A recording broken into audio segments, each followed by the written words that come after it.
Hey guys, Thomas Asulu Jr. here, aka Mustached Tom, here with another Into the Badlands review for episode 5.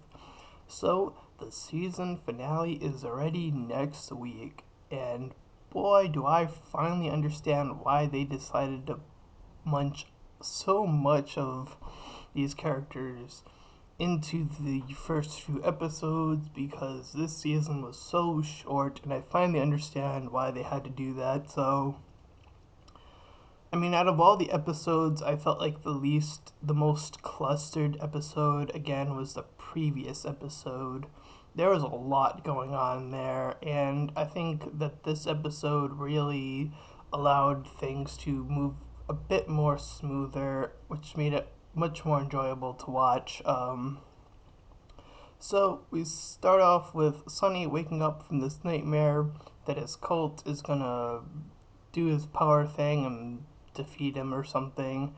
He wakes up, he finds out that this compass he has works with this book that he stole, the cult stole, and he's trying to figure out what it means. And then they set up to leave the Colt and Sunny. They were accompanied by two others, and then there are all these traps out there.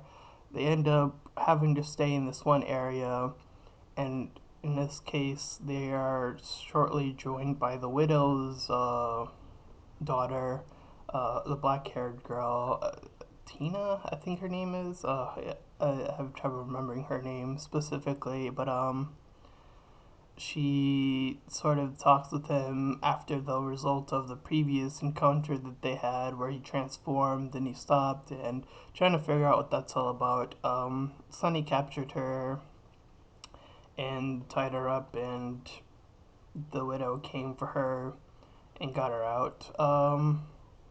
And they killed one of the cults, the other cult that was with the other guy that got trapped while they were there, as mostly due to the guy, the cult. I think he transformed and pushed him into the one of the walls filled with weapons. But we also see that the Baron's son is wanting to figure out more about this pendant thing, and he goes to his grandfather and tells him about the Outlands or past the Badlands being the sort of myth or whatever to believe in. And as soon as he leaves, we see that the grandfather is very suspicious of the activity, and we see that the Baron's two wives are uh, getting along, are trying to connect with each other, trying to make it through the situation.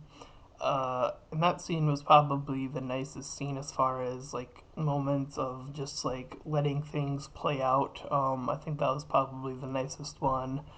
There's also the scene where the Baron tells Sonny's girlfriend that he it was Sonny's blade that went through her parents and stuff like that, and she knew that it was the Baron, but I guess his words kind of filled her with doubt, and she had the power to kill him, but she didn't. What else? Let's see. I'm struggling to see what else happened or remember what else happened, but the flow of this episode, like I said, I think it was probably one of the smoother ones. You know, allowing the tie-ins to really make sense. The action scene between Sunny and the Widow, once again, top-notch action scene, of course. So nothing is surprising there. And as far as episodes are concerned, I mean, I'll wait until the last one, but I think this one so far is my favorite as far as the pacing of the show is, and just like I said, really allowing the scenes to play out. Really starting to play with the idea of these conflicting ideas. Will Sunny kill his cult because the fairy guy said that that's the payment. The wanted guy just happened to be his cult. Um, we have the widow who's also after his cult, and the girl is trying to protect him, and Sunny doesn't really trust her, and there are all these different tie-ins, but I felt like this is the episode that really tied everything together as far as that's concerned. So as of right now, until next week, I think this is my favorite episode so far. So I'm gonna give this episode an 8 out of 10. Slightly above the 7 out of 10, just because of the pacing. I think they really found the perfect amount to show in each scene, and I'm sorry if I can't remember everything, but the way that they handled the connections between these characters, I think it was most fulfilling to see in this episode.